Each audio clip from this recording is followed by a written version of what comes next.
The church bells tolled like a death knell, but Ethan Carter was very much alive. He stood outside St. Mary's Chapel, his breath catching in the crisp autumn air, staring at the obituary pinned to the community board. Ethan James Carter, 26, tragically passed. His family had declared him dead, not because his heart had stopped, but because it beat for another man. He clutched a manila envelope, its contents heavier than the grief he'd carried for years. Inside were emails, letters, and screenshots, proof of the betrayal that had led to this moment. Today, he would walk into his own funeral, not as a ghost, but as a reckoning. Ethan's story began in a small, conservative town in upstate New York, where the Carter family name was synonymous with tradition. His father, Reverend Thomas Carter, led the town's largest congregation, preaching fire and brimstone to a flock that hung on his every word. Ethan, the golden son, was expected to follow in his footsteps, marry a nice girl, lead the church, and uphold the family legacy. But Ethan had a secret, one that bloomed in stolen glances and quiet moments with Lucas Hayes, the boy who'd been his best friend since childhood. Lucas was everything Ethan wasn't: bold, unapologetic, and fiercely himself. With his blonde curls and sharp blue eyes, he had a way of lighting up even the darkest corners of Ethan's world.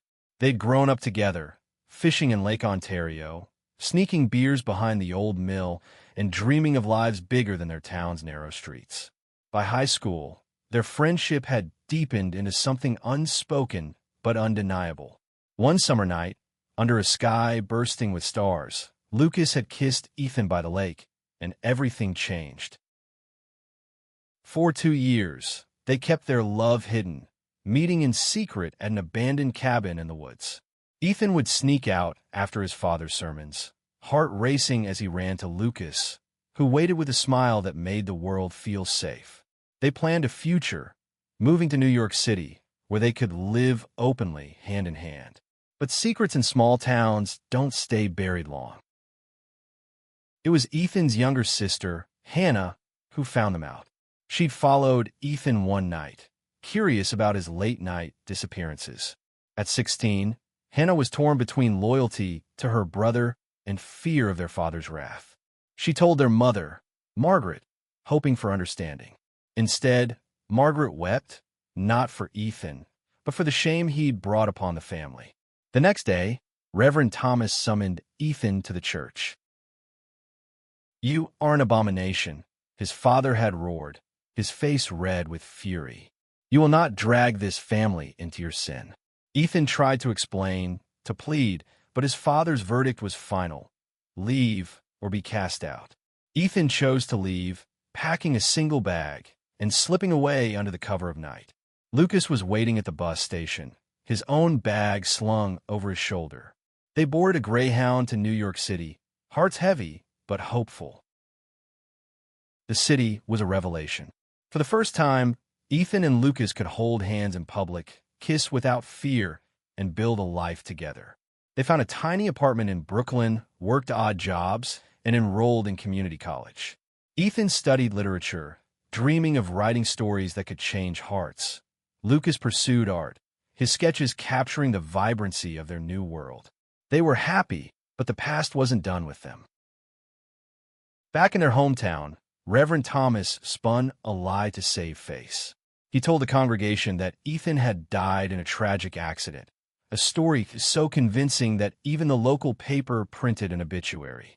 The town mourned, unaware that Ethan was alive, thriving, and in love. Hannah, guilt-ridden, sent Ethan a single email: "I'm sorry. I didn't know he'd go this far." Attached was a screenshot of the obituary. Ethan was stunned. His family hadn't just disowned him, they'd erased him.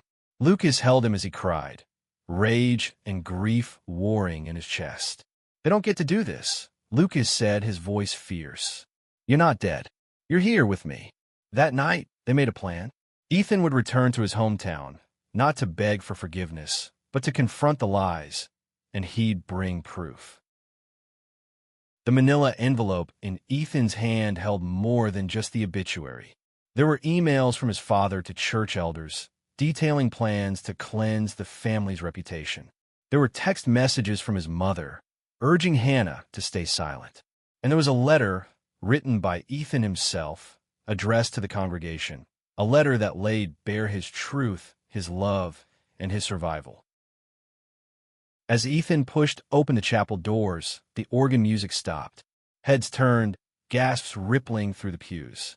Reverend Thomas, standing at the pulpit, froze, his face paling as if he'd seen a ghost.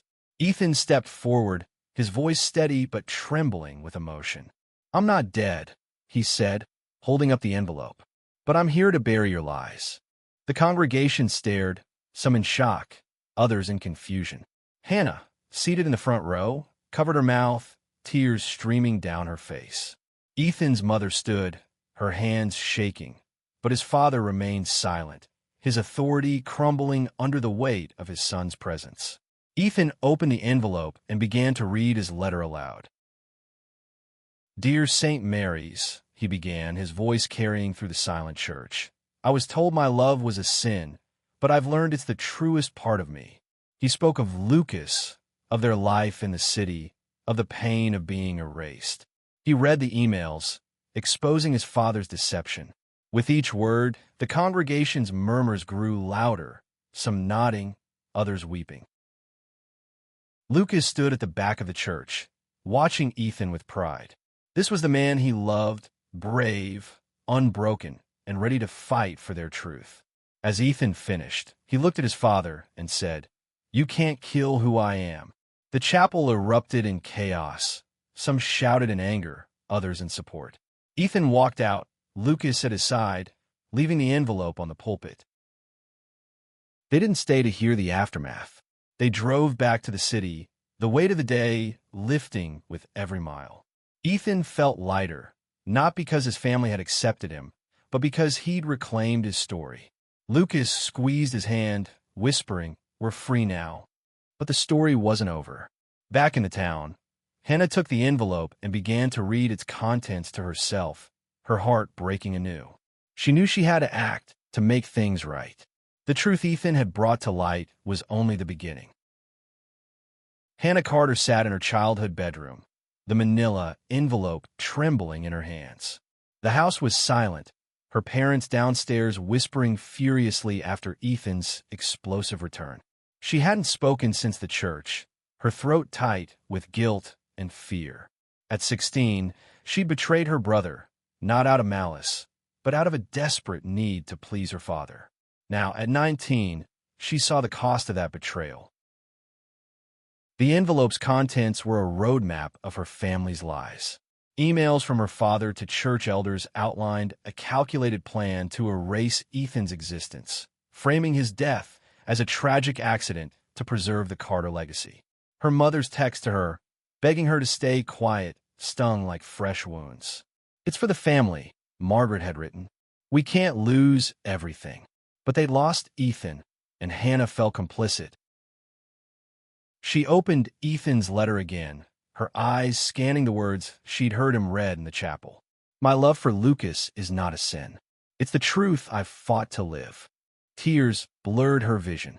She remembered Ethan teaching her to ride a bike, his patient smile as she wobbled down the driveway.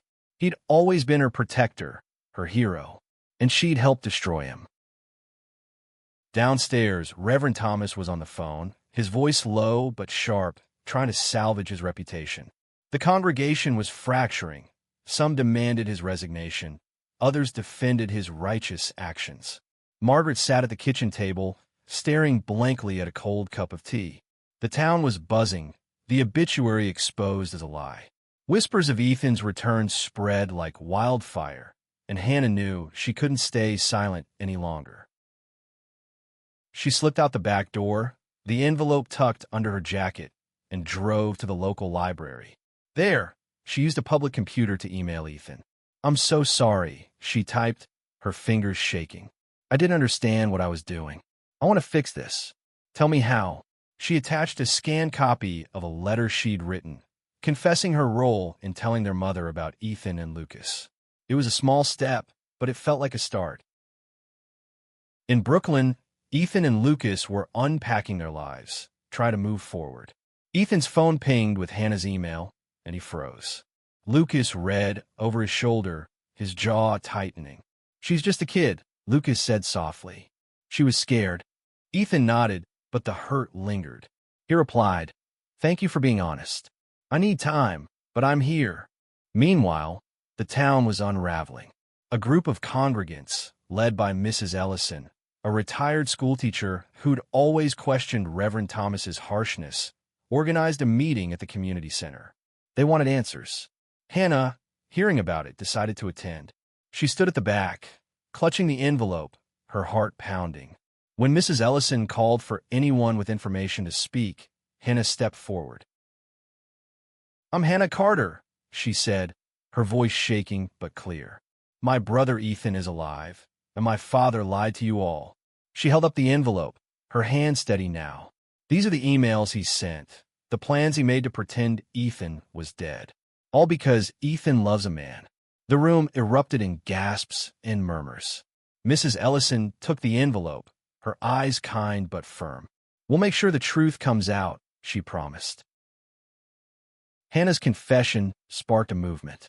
The local paper, once complicit in printing the obituary, ran a front-page story.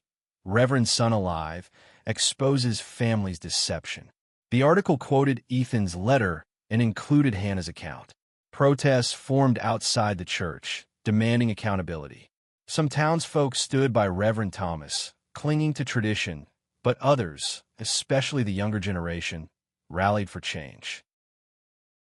Ethan and Lucas, reading the article online, felt a mix of hope and exhaustion. "They're starting to listen," Lucas said, squeezing Ethan's hand. Ethan nodded, but his thoughts were on Hannah. Her courage surprised him, and he felt a flicker of pride. He wrote her again, "What you did was brave. Let's talk soon." Back in the town, Hannah faced her parents. Reverend Thomas was furious, his face red as he accused her of betraying the family. "You've ruined us," he shouted. Margaret, however, was silent, her eyes distant. For the first time, Hannah saw her mother's fragility, the weight of years spent following her husband's lead. "I'm done lying," Hannah said, her voice firm. "Ethan's my brother, and he deserves better." As the town grappled with the truth, Ethan and Lucas planned their next move. They wanted to return, not to fight, but to show the town what love could look like: open, honest, and unafraid. Ethan began writing a blog, sharing their story, hoping to reach others like him. Lucas painted, his canvases capturing the beauty of their resilience. But the battle wasn't over. Reverend Thomas, cornered by the truth, planned a final sermon to defend his actions. He believed he could sway the congregation, restore his authority. Hannah, hearing of his plan, knew she had to act again. She contacted Mrs. Ellison, and together they organized a counter-event, a community gathering to celebrate love in all its forms, with Ethan and Lucas as the guests of honor. The stage was set for a reckoning, not just for the Carter family, but for the entire town. Ethan and Lucas prepared to return, knowing this time they'd face not just their past, but the possibility of a future where truth could heal. The community center was packed, its folding chairs filled with townsfolk of all ages, their faces a mix of curiosity and tension. Banners hung across the walls, hand-painted with messages like "Love is not a sin" and "Truth heals." Hannah stood at the entrance, greeting people, her nerves buzzing but her resolve firm.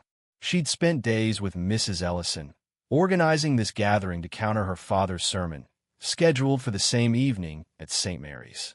Ethan and Lucas were on their way, their return a symbol of defiance and hope. In Brooklyn, Ethan packed a small bag, his hands trembling with anticipation.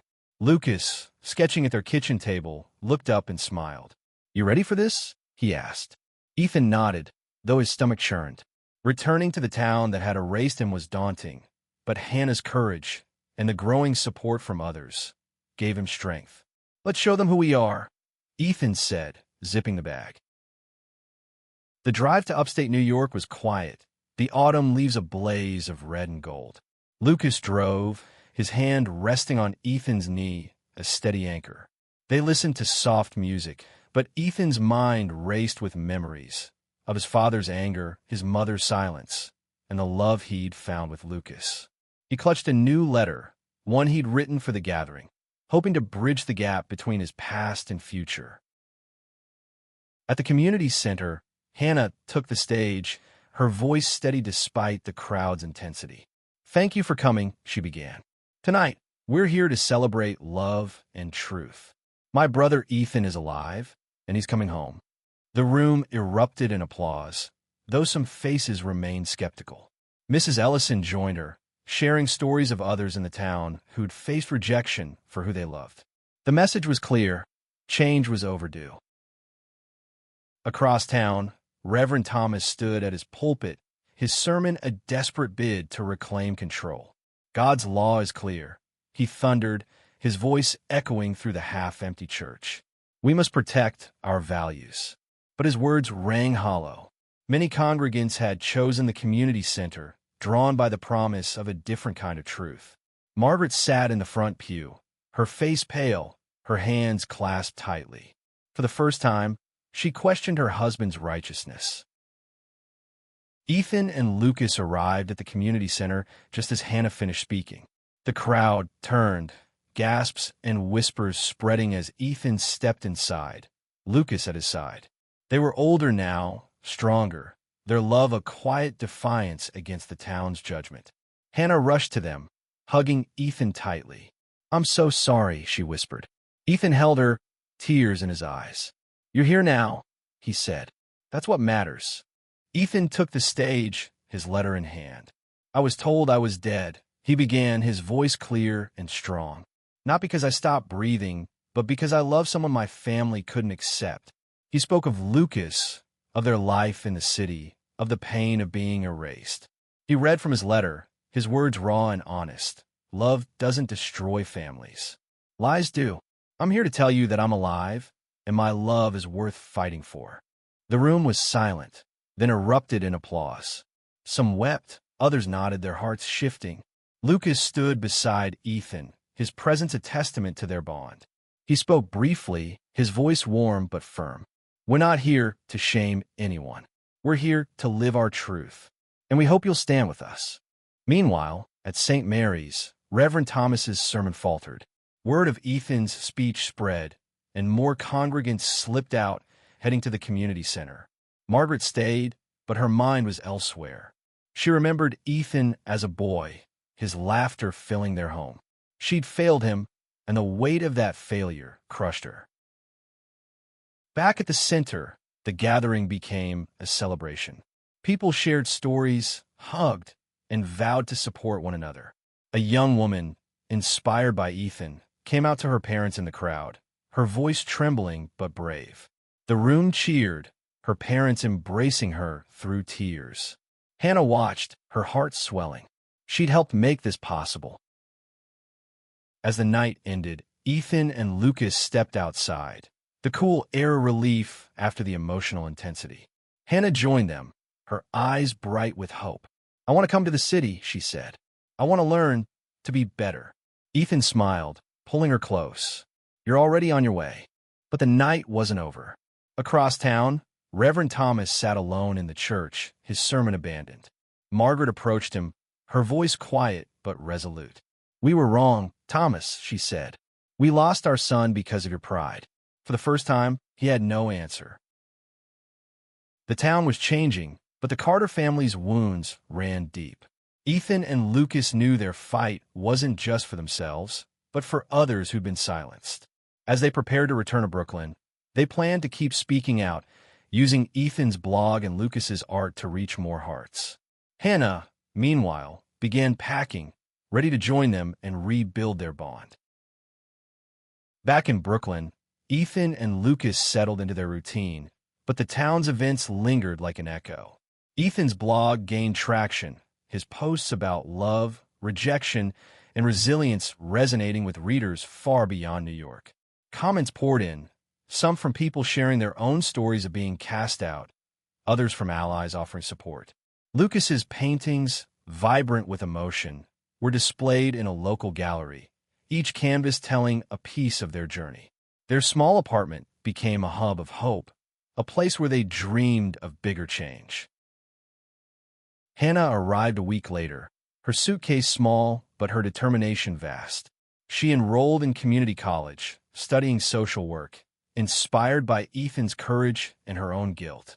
Living with Ethan and Lucas, she saw their love up close. The quiet moments of laughter over breakfast, the way Lucas sketched Ethan when he thought no one was watching. It was ordinary, beautiful, and everything her father had condemned. She vowed to make amends, not just to Ethan, but to others like him. Back in the town, the fallout continued. Reverend Thomas stepped down as pastor, his authority eroded by the truth. The congregation split, with many joining a new church led by a younger pastor who preached inclusion. Mrs. Ellison became a community leader, organizing support groups for LGBTQ youth.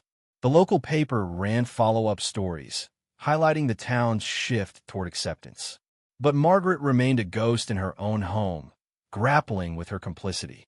She began writing letters to Ethan, unsent, pouring out her regrets. One evening, Ethan received a call from Mrs. Ellison. "The town wants to honor you and Lucas," she said. "A festival celebrating love and truth. Will you come?" Ethan hesitated, glancing at Lucas, who nodded. "We'll be there," Ethan said, his voice steady.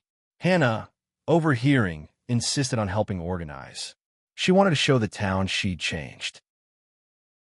The festival was set for a crisp spring day, held by Lake Ontario, where Ethan and Lucas had shared their first kiss. The wooden dock was decorated with flowers, a nod to their love. Hannah worked tirelessly, hanging banners and coordinating speakers.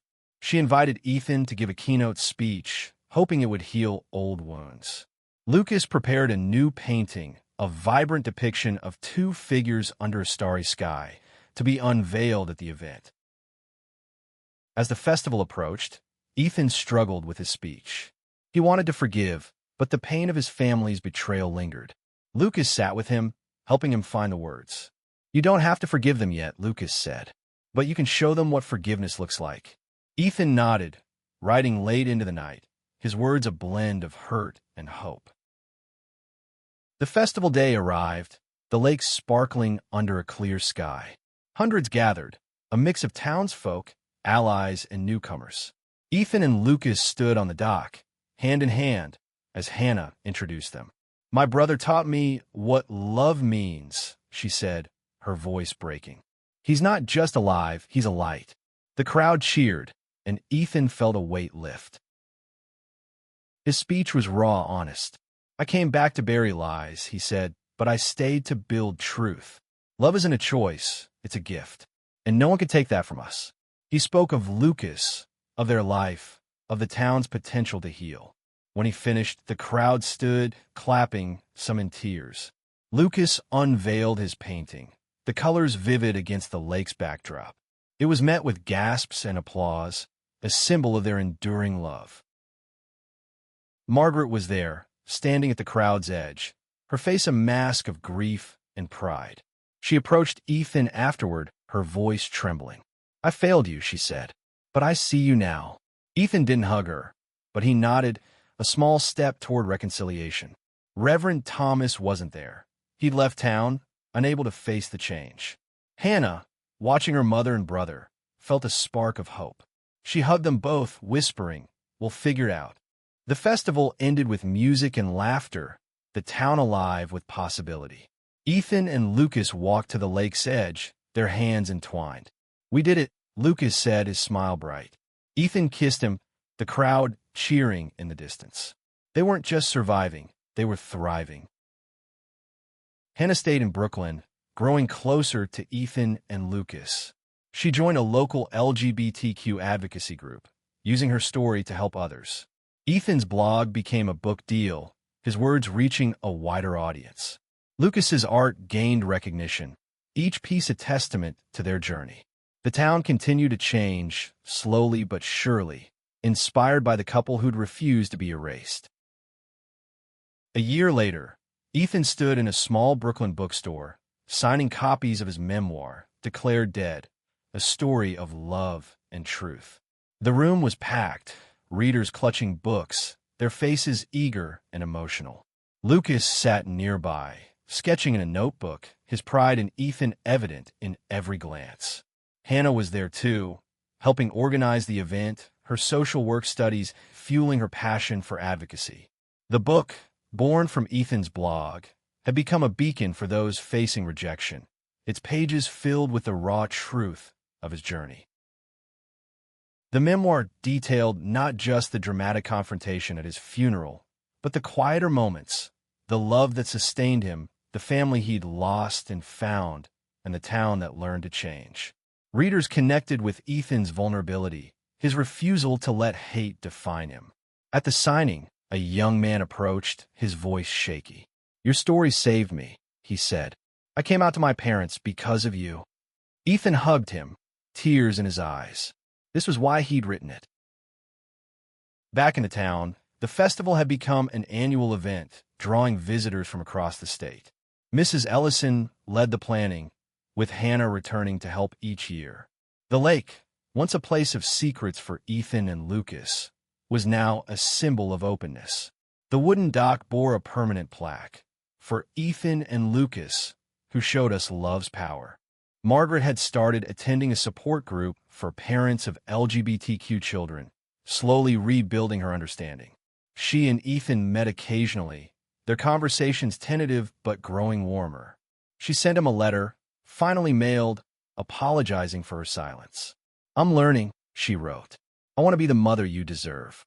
Ethan kept the letter on his desk, a reminder that healing was possible, even if slow. Reverend Thomas remained distant. Living in a nearby town, his influence faded. Some said he was writing a memoir of his own, grappling with his choices, but Ethan didn't care to know. He'd found peace in letting go, focusing on the family he'd chosen, Lucas, Hannah, and the community they'd built.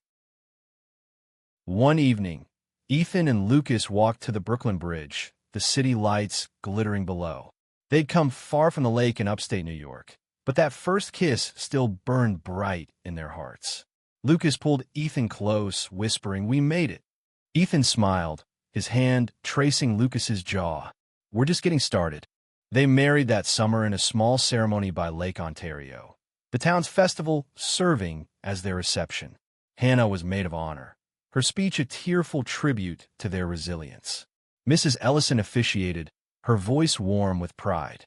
Margaret attended, her smile fragile but genuine. The crowd cheered as Ethan and Lucas kissed, the lake reflecting a sky full of stars. The memoir's success led to speaking engagements, with Ethan and Lucas traveling to share their story. They advocated for LGBTQ rights, their love a living testament to change.